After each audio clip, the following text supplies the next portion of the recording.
चलिए आगे बढ़ते हैं।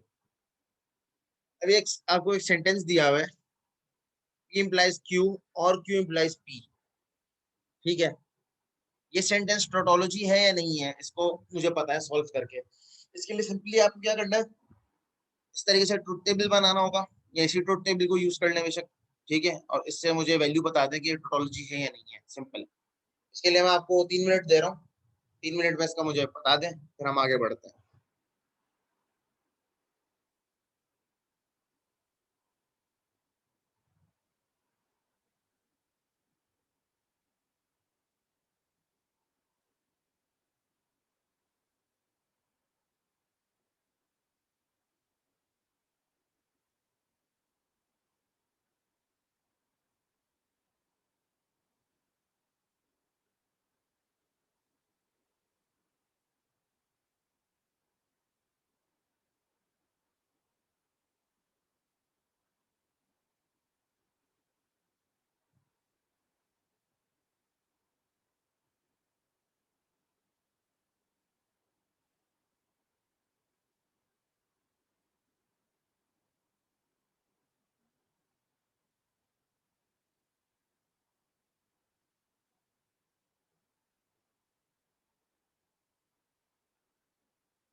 1 मिनट रह गया, ये सेंटेंस टोटोलॉजी है या नहीं है ये बताना है, तो उसके लिए ट्रुथ वैल्यूज बेशक आप ये यूज कर लें।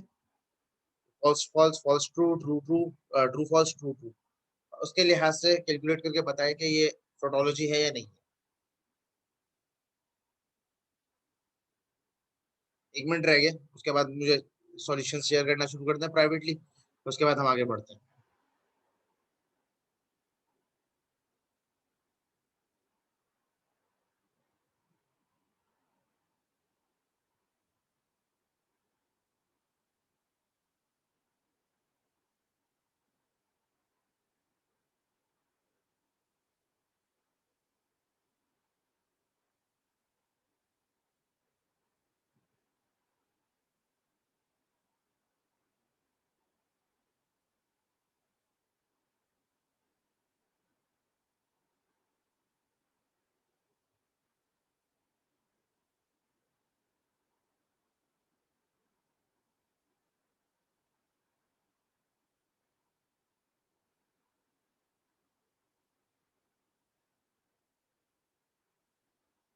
जी, अब शेयर करना शुरू करते हैं, फिर हम आगे बढ़े। टोटोलॉजी है नहीं है, क्या लगता है आपको, उसको ट्रुथ वैल्यूज कैलकुलेट करने के बाद क्या लगा आपको, है या नहीं है?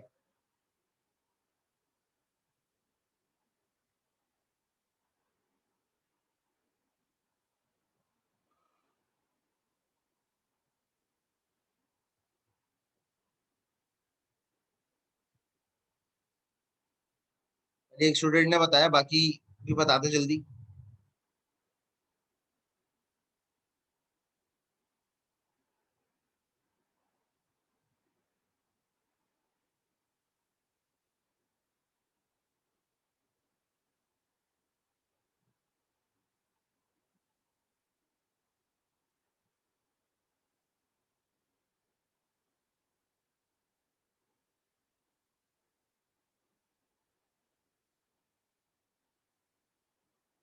2 स्टूडेंट्स ने बताया, बाकी बता दें भाई, टाइम जाया नहीं करो, जल्दी जल्दी बता दो, आगे बढ़े फिर।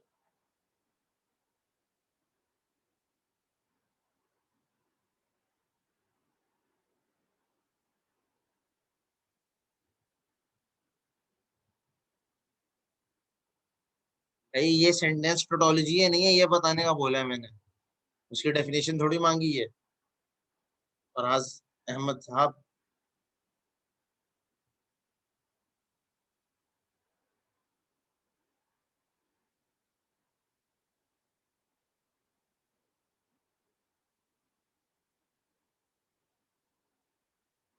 अच्छा जी, इसका आंसर है ये टोटोलॉजी है। ठीक है, क्यों है उसका रीजन बता देता हूँ, सिंपल, चेक कर लीजिएगा बेशक जाके बाद में।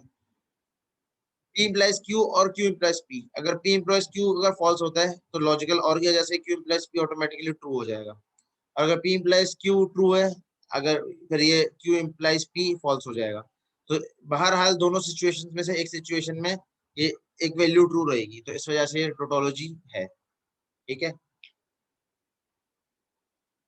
अब नेक्स्ट सेंटेंस की जो टाइप है वो बेसिकली लॉजिकली इक्विवेलेंसीज है। लॉजिकल इक्विवेलेंसी उस सेंटेंस को बोले जाते हैं, लॉजिकल इक्विवेलेंट दो सेंटेंस जब होते हैं जब उनकी ट्रुथ वैल्यू हर सेटिंग के अंदर सेम हो। ट्रुथ वैल्यू हर सेटिंग में सेम हो। ठीक है, लॉजिकल इक्विवेलेंस का मतलब टोटोलॉजी नहीं होता। हाँ, अगर लॉजिकल इक्विवेलेंट सेंटेंस हर सेटिंग में ट्रू है तो वो टोटोलॉजी कहलाएगा। मिसाल के तौर पे यहाँ पे देख लेते हैं, जैसे पी एन क्यू है तो इनकी वही ट्रुथ वैल्यू है, false false false true true false true true. यहाँ पे एक अरेंजमेंट या सेटिंग है, उसमें पी और क्यू है, इसमें not not of P and not of Q है।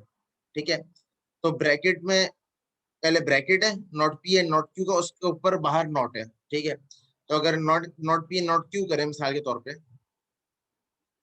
नॉट पी करें ट्रू ट्रू हो जाएगा ये। ठीक है, तो ये ब्रैकेट हो जाएगा ट्रू, लेकिन बाहर नॉट लगा हुआ है तो ये हो जाएगा फॉल्स। बाकी सारी सेटिंग्स में ट्रू आ रहा है, तो ये लॉजिकल इक्विवेलेंट तो है। ठीक है, लेकिन टोटोलॉजी नहीं है। टोटोलॉजी होने के लिए जो शर्त थी वो यही थी कि हर सेटिंग में वैल्यू ट्रू होनी चाहिए। ठीक है, तो वो चीज में देखनी होगी आपको। ये और कुछ लॉजिकल इक्विवेलेंसीज हैं। ठीक है, कम्यूटेटिव लॉ है, एसोसिएटिव लॉ है, डबल नेगेशन है, कॉन्ट्रापोजिशन है, इम्प्लीकेशन, डिमॉर्गन्स डिस्ट्रीब्यूटिविटी। ये वो सारे रूल्स हैं जो अगर अगर नाइन में आपने कंप्यूटर साइंस पढ़ी हो, अगर आपको याद हो, तो उसमें 0 1 की फॉर्म में ये डिस्कस करते हैं हम लोग।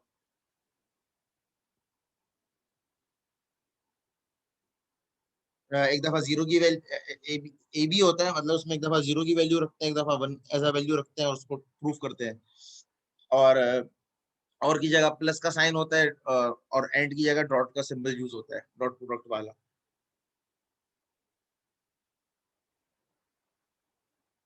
तो कम्यूटेटिव लॉ क्या कहता है कि ए और B is equal, logical equivalent to B और ए। यानी ए प्लस बी करे या बी प्लस ए करे, एक ही बात है। या ए मल्टीप्लाई बी करे या बी मल्टीप्लाई बाय ए करे, एक ही बात है। A multiply B multiply by सी करें या A multiply B multiply by सी करें, तो मल्टीप्लिकेशन की सीक्वेंस से कोई फर्क नहीं पड़ता। इसी तरीके से एडिशन की सीक्वेंस से भी कोई फर्क नहीं पड़ता। डबल निगेशन से भी एक्चुअल वैल्यू पे कोई फर्क नहीं पड़ता। इम्प्ली इम्प्लाइज डेट, अगर दोनों वैल्यूज नॉट है तो इम्प्लाइज डेट सेम है, अगर आप अप्लाई कर रहे हैं।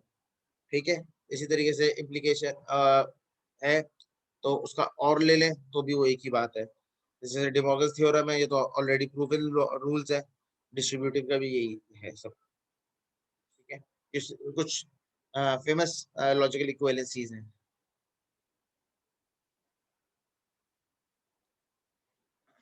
इसके बाद जो नेक्स्ट टॉपिक है या जो नेक्स्ट चीज डिस्कस करनी है, इनफेरेंस है।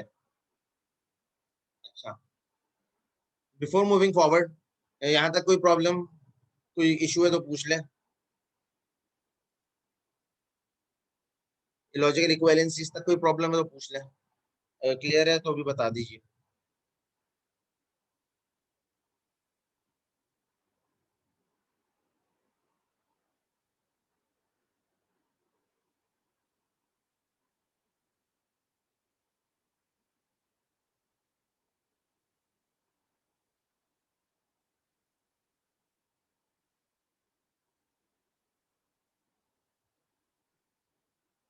नेक्स्ट टॉपिक जो है डिस्कस करना है वो इनफेरेंस है। इनफेरेंस भी बोलते हैं, इनफेरेंसिंग भी बोलते हैं। इसका काम क्या है, क्या यूजेज है, चलिए उसको एक्सप्लोर करते हैं। मिसाल के तौर पे हमारे पास नॉलेज बेस है जिसमें हमारे पास कुछ फैक्ट्स हैं जो कि ट्रू है। मिसाल के तौर पे, room made wet because of sprinklers, room made wet because of sprinklers implies that sprinklers were on। तो हम कंक्लूड कर सकते हैं इन दोनों सेंटेंसेस को देखते हुए, इन दोनों फैक्ट्स को देखते हुए, कि स्प्रिंकलर्स ऑन थे। और अगर हम कह सकते हैं कि स्प्रिंकलर्स ऑन थे, तो हम ये इन्फर कर सकते हैं नॉलेज बेस के अंदर कि स्प्रिंकलर्स की वैल्यू ट्रू होगी जब इन दोनों वेरिएबल्स या इन दोनों प्रपोजिशंस की वैल्यू ट्रू होगी। तो यहाँ एंटेलमेंट का वर्ड यूज हुआ है। एंटेलमेंट का मतलब भी यही होता है कि ऑलरेडी जो एग्जिस्टिंग रूल्स हैं, और इन्फेरेंस का मतलब भी यही होता है ऑलरेडी एग्जिस्टिंग जो रूल्स हैं या फैक्ट्स हैं उनको यूज करते हुए नया रूल्स की वैल्यू को सेट किया जाए, या ऑलरेडी जो आपके पास रूल्स हैं उनकी वैल्यूज को देखते हुए दूसरे रूल की वैल्यू सेट की जाए। ठीक है, मिसाल के तौर पे rain made room made wet because of sprinkler RWOS है, ये स्प्रिंकलर्स ऑन, तो इनकी ट्रूथ वैल्यू है false false false true true true true false true true. तो जब जब इन दोनों की वैल्यू ट्रू होगी तो ऑटोमेटिकली हम ये कह सकते हैं श्योरिटी के साथ, या हम ये इन्फर कर सकते हैं या इंटेल कर सकते हैं कि स्प्रिंकलर्स ऑन थे, इसी वजह से ये बंदा गीला हुआ। ठीक है, तो इस तरीके से हम यूजिंग द सिमेंटिक्स इन्फर कर सकते हैं या कंक्लूड कर सकते हैं अपनी बात को। तो ये अब यहाँ पे हम लोग जो अब जो बात हमारी चल रही है वो ये है कि अब हमने स्टार्टिंग से एक दफा दोबारा रिकैप करा देता हूँ कि हमने शुरू में कहा भाई हमें एआई को इतना कैपेबल बनाना है वो कंक्लूड कर सके। उसके लिए हमने सबसे पहले नॉलेज बेस बनाए। नॉलेज बेस बनाने के लिए हमें पता चला भाई कि फैक्ट्स चाहिए और आपको रूल्स चाहिए, तो हमने फैक्ट्स आइडेंटिफाई करे स्टोरी में से। उनको आइडेंटिफाई करने के बाद उनको कंप्यूटर में रिप्रेजेंट करना है, कि कंप्यूटर तो एक मशीन है, तो उसको रिप्रेजेंट करने के लिए हमने ग्रामर को यूज किया जो कि लैंग्वेज एक्सप्रेस की। उस लैंग्वेज को समझाने के लिए कंप्यूटर को हमने सिमेंटिक्स को यूज किया जिसमें ट्रूथ वैल्यूज थी, ट्रू एंड फॉल्स। उनकी वैल्यू अगर हर सीक्वेंस में ट्रू है तो टोटोलॉजी हमने उसको कहा, और अगर वो दो सेंटेंसेस एक दूसरे के इक्विवेलेंट है उनको हमने लॉजिकल इक्विवेलेंट कहा।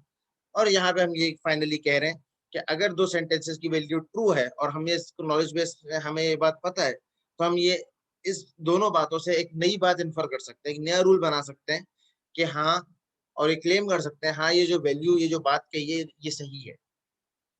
ठीक है, तो अब हम क्या कर रहे हैं कि अब हम अपनी बात को प्रूफ की तरफ जा रहे हैं।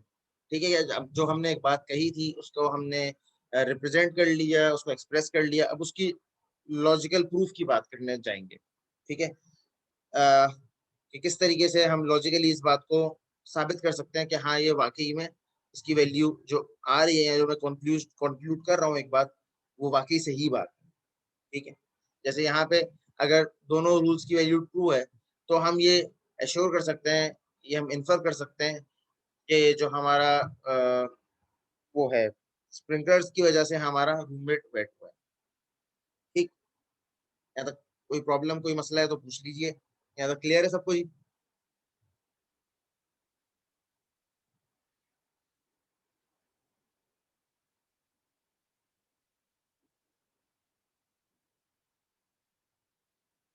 यहाँ तक कोई मसला?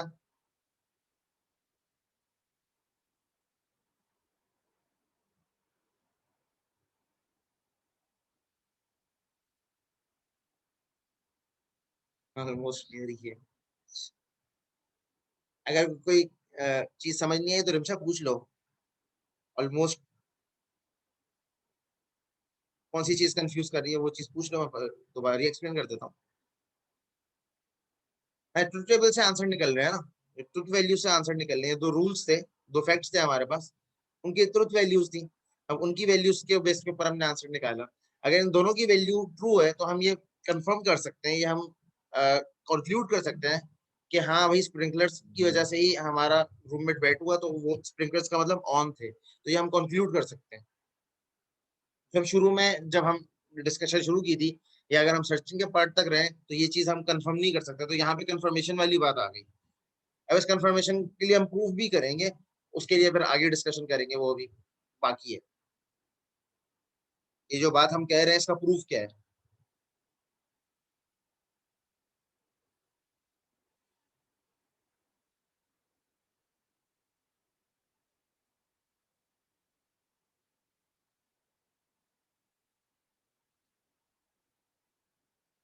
हाँ, इनकंसिस्टेंट नॉलेज बेसिस।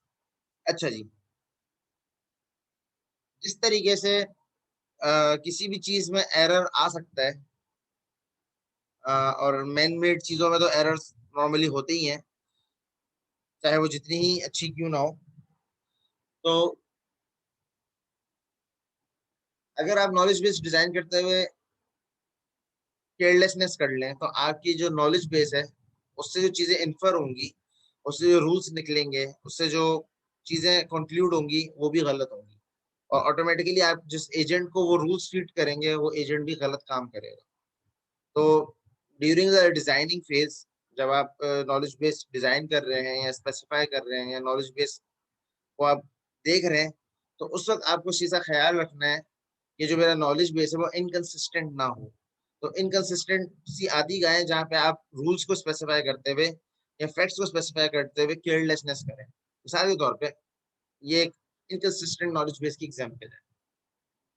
ये एक रूल है, pet of roommate is a bird, in first date pet of roommate can fly. ठीक है, ये वाला रूल तो सही है, कुछ नहीं ऐसा भाई, अगर रूममेट का जो पेट वो बर्ड है तो वो फ्लाई कर सकता है, बर्ड क्यों फ्लाई कर सकती है।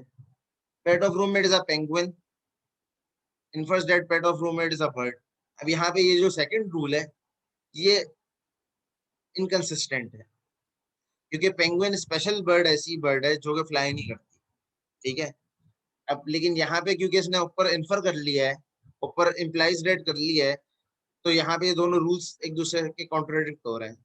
जैसे अगर आपको याद हो, जब हमने ए स्टार सर्च को प्रूव किया था कि ए स्टार सर्च हमेशा सही करेक्ट सॉल्यूशन हमें देता है, तो उस वक्त हमने इस पे बात की थी कि अगर एक एक्स्ट्रा गोल स्टेट है और वो गोल स्टेट अगर सही नहीं है, तो ए स्टार जो सर्च कर रहा है वो स्टेट सही है या जो पहले से अवेलेबल गोल स्टेट दी है वो सही है। तो हमने इसको प्रूव किया था कि जो ए स्टार ने गोल स्टेट सर्च की थी वो ज्यादा सही थी, वो बेस्ट पॉसिबल स्टेट थी। सिमिलरली यहाँ भी वही वाली बात है कि अगर हम बात करते हैं कि बर्ड है और फ्लाई कर सकती है, तो वो पेंगुइन नहीं हो सकता। अगर पेंगुइन है तो वो फ्लाई नहीं कर सकता। है वो बर्ड लेकिन वो फ्लाई नहीं कर सकता। ठीक है, और ये थर्ड रूल भी ये कह रहा है, pet of roommate is a penguin implies that not pet of roommate can fly, तो वो फ्लाई नहीं कर सकता।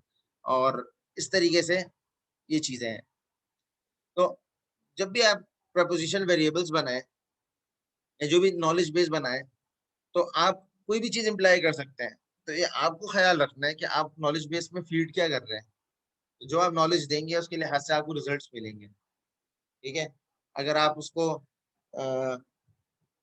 चांद पे जाना सिखाएंगे तो वो चांद पे जाएगा। आप अगर आप उसको चांद पे जाना सिखाएंगे ही नहीं और बोलेंगे चांद पे चले हो, तो ऐसा हो नहीं सकता, वो खुद ब खुद चांद पे चले जाए।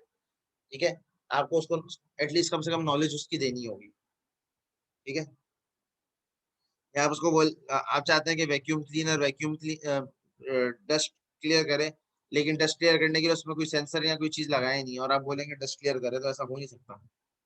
ठीक है, हालांकि वो वैक्यूम क्लीनर कहलाएगा, उसके पास नॉलेज होगी, लेकिन वो सही काम नहीं कर पाएगा। या इवन वो डिटेक्ट भी कर ले डर्ट को, अगर उसके पास क्लीनिंग के लिए सकिंग एजेंट वो नहीं है कंपोनेंट, तो वो सक नहीं कर सकता। डर्ट को खाली डिटेक्ट करके बताता रहेगा, उसका कोई फायदा नहीं है। वो तो हमें भी नजर आ रहा है, उसका क्या काम हुआ। ठीक है, मिसाल के तौर पे the moon is made of चीज, तो हम सबको पता है मून, जो मून है वो चीज का नहीं बना हुआ। टॉम एंड जेरी में हो सकता है बना हुआ हो, और लेकिन असली में तो नहीं बना हुआ होगा। ठीक है, तो कोई और कुछ और एलिमेंट्स है जिनसे मिलकर मून की जो वो बेस है वो बनी हुई है।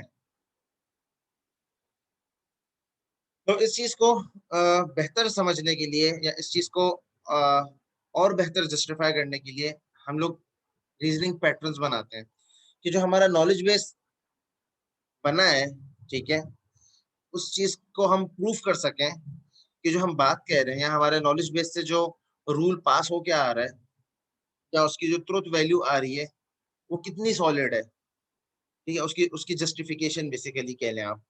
ठीक है, तो उसको जस्टिफाई करने के लिए, प्रूफ करने के लिए आप रीजनिंग पैटर्न्स बनाते हैं। ठीक है, रीजनिंग पैटर्न क्या होता है? रीजनिंग पैटर्न की एग्जांपल ये है, मिसाल के तौर पे अगर एक दो सेंटेंसेस हैं, ए एंड बी, और ए इम्प्लाई कर रहा है बी को, तो हम ये क्या कंक्लूड कर सकते हैं कि एक नया सेंटेंस है बी। मिसाल के तौर पर अगर ए दिया हुआ है खाली आपको, और ए इम्प्लाइज बी लिखा हुआ है, तो आप ये कह सकते हैं कि जब बी को इम्प्लाई कर रहा है तो बी एक सेंटेंस कोई ना कोई एग्जिस्ट करता है। इस प्रॉपर्टी को मोड एक्सपोनेंट कहते हैं। ठीक है, क्या आपने एक चीज से दूसरी चीज को ऑटोमेटिकली आइडेंटिफाई कर लिया, उस चीज को प्रूफ कर लिया। ठीक है, मिसाल के तौर पर अगर हम बोले ए एंड बी, तो हम कह सकते हैं कि ए कोई ना कोई चीज है जिसकी कोई ना कोई वैल्यू है, उसके लिहाज से वो वैल्यू बेसिकली लॉजिकल एंड हो रही है बी के साथ, या उसको हम कंपेयर कर रहे हैं लॉजिकली बी के साथ। तो ए और बी दो सेंटेंसेस या दो प्रेपोजिशन हैं। ठीक है, और लॉजिकल इक्विवेलेंसीज भी हम यूज कर सकते हैं इन चीजों को प्रूफ करने के लिए। लेट्स सी एग्जांपल देखते हैं इसकी। मिसाल के तौर पे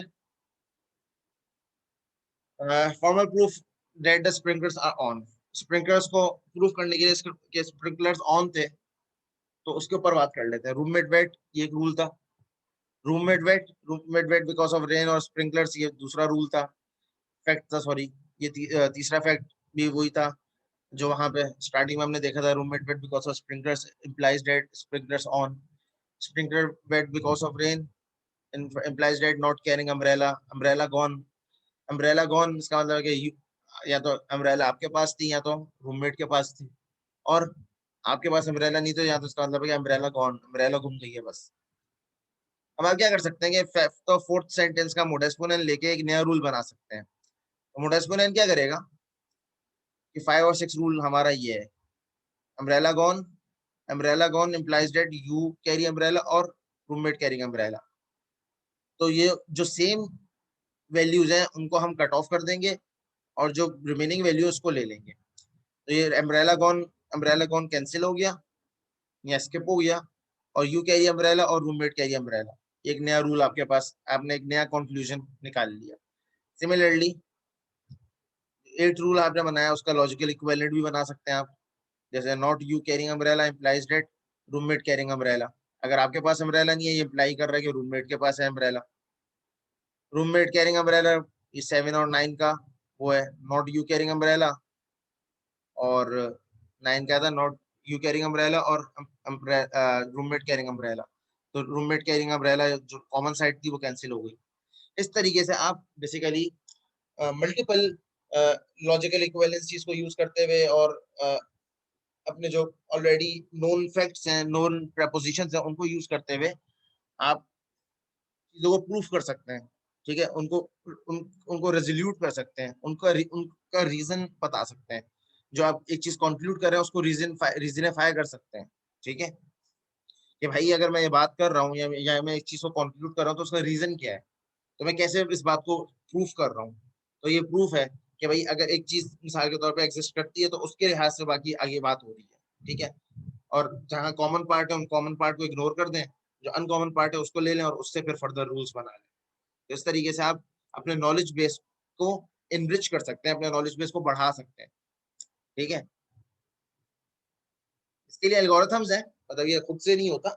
ये तो यहाँ पे तो हमने मैनुअली कर रहे हैं ना, जैसे मोडास्पिनन से। तो मोडास्पिनन की अप्रोच को आप बेसिकली अप्लाई करते हैं अपने उसमें, जब नॉलेज बेस को बना रहे हैं तो उसके टूल्स के अंदर ये अप्रोचेस अप्लाई कर सकते हैं प्रोग्रामेटिकली। और तो वो ये आपका ये काम, ये जो आपका इस चीज का हैसल है वो खुद हैंडल कर लेगा। इसके लिए एल्गोरिथम आपको बनाना पड़ेगा बस। और वो एल्गोरिथम होता भी है, हम पढ़ेंगे अभी, रेजोल्यूशन एल्गोरिथम होता है, उसको हम देखेंगे अभी आगे। उसी में हमारा आज का लेक्चर खत्म होगा। यहाँ तक किसी को कोई प्रॉब्लम, कोई कंफ्यूजन?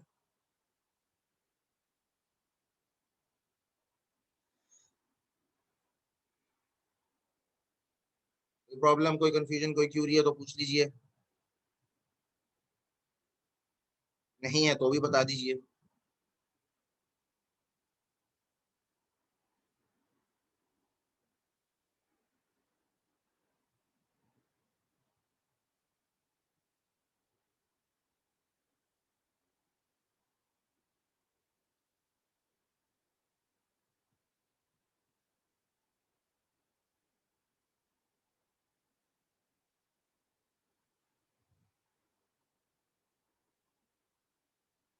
प्रूफ में हम क्या कर रहे हैं, प्रूफ में हम बेसिकली ये काम कर रहे हैं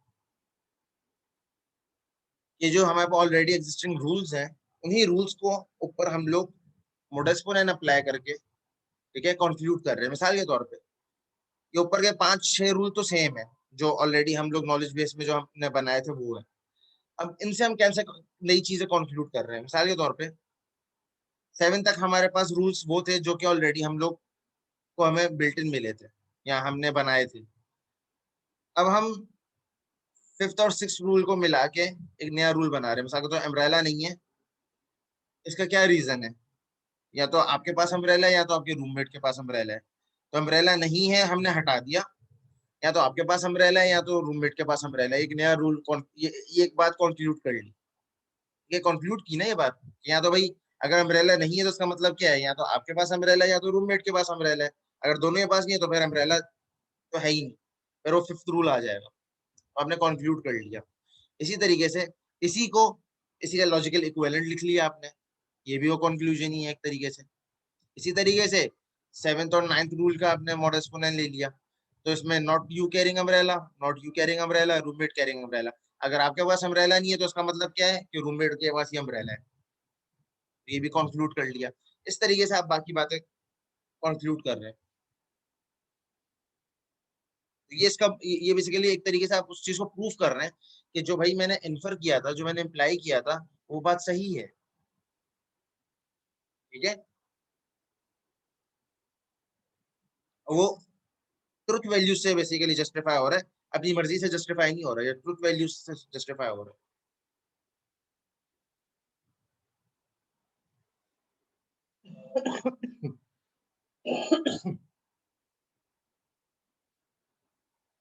इसी तरीके से आप इनकंसिस्टेंट हमारा पेंगुइन का जो वो था नॉलेज बेस था, उसकी भी आप रीजनिंग कर सकते हैं। ठीक है,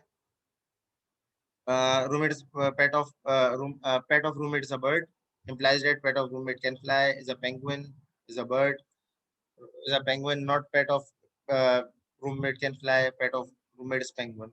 आप इससे मेटोस्पोन 4 और 2 का दे सकते हैं कि pet of roommate is a penguin को स्किप आउट कर दें, और अब ये कंक्लूड कर सकते हैं कि वो बर्ड है। ठीक है, और इसी तरीके से 5 और 1 का हम मोटा एक्सपोनेंट ले लें तो वो है कि pet of roommate can fly. ठीक है, क्योंकि इनकंसिस्टेंसी है इस नॉलेज बेस की डिजाइनिंग में, इस वजह से ये रूल सही नहीं है।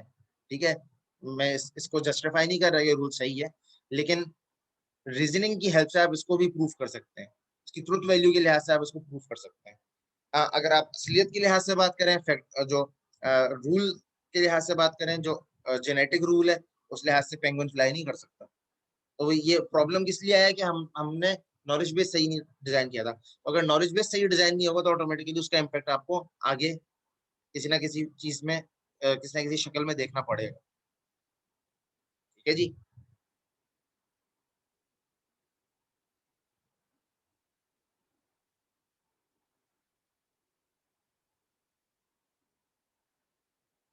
इसी तरीके से सिस्टमैटिक इन्फेरेंसिंग है।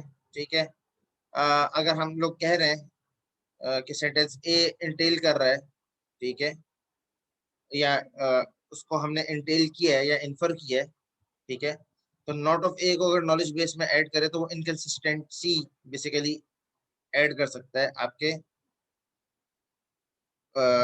जो आपका नेटवर्क है या जो आपका अ, जो नॉलेज बेस है उसके अंदर। ठीक है, तो आप बेहतर क्या तरीका है कि आप जब नॉलेज बेस के अंदर किसी चीज को फीड करें तो वो आप कंजक्टिव नॉर्मल फॉर्म के थ्रू कर लें। कंजक्टिव नॉर्मल फॉर्म क्या होती है? बेसिकली जितने भी प्रेपोजिशंस हैं उनको आप लॉजिकल एंड के साथ मिला देते हैं।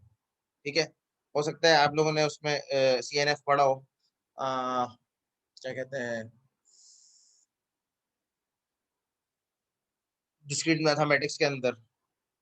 डिस्क्रीट मैथमेटिक्स के अंदर पढ़ा था कंजक्टिव नॉर्मल फॉर्म, कंजक्शंस पढ़ी थी। कंजक्शन बेसिकली लॉजिकल एंड होता है, कंजक्शन डिसजंक्शन।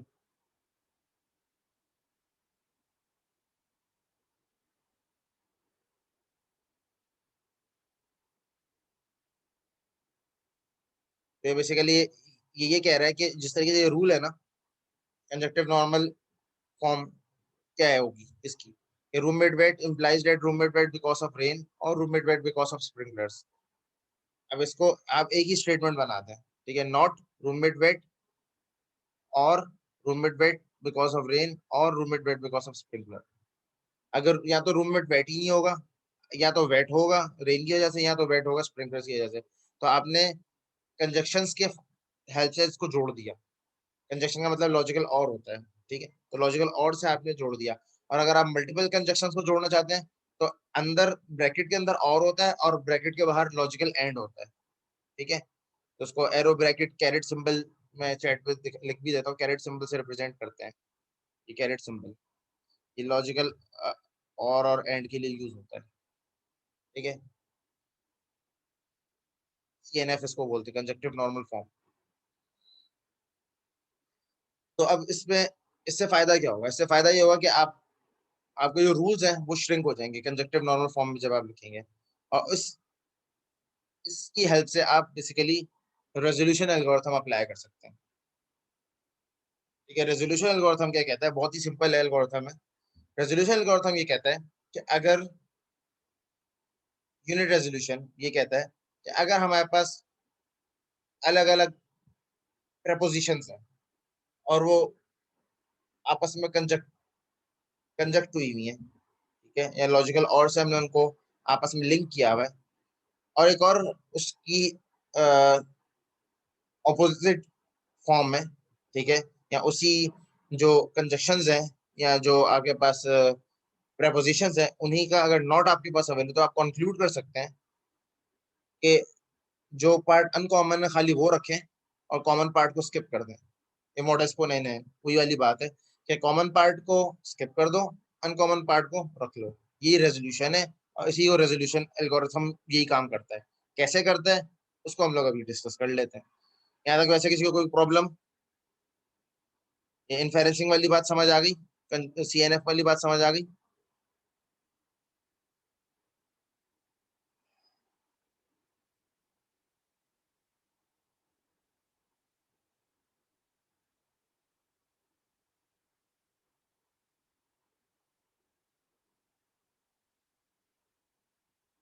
तो ये यहाँ पे वही वाली बात लिखी हुई है अगेन, ये जनरल रेजोल्यूशन है कि आई है, ये एम है, ठीक है, और नॉट एम है।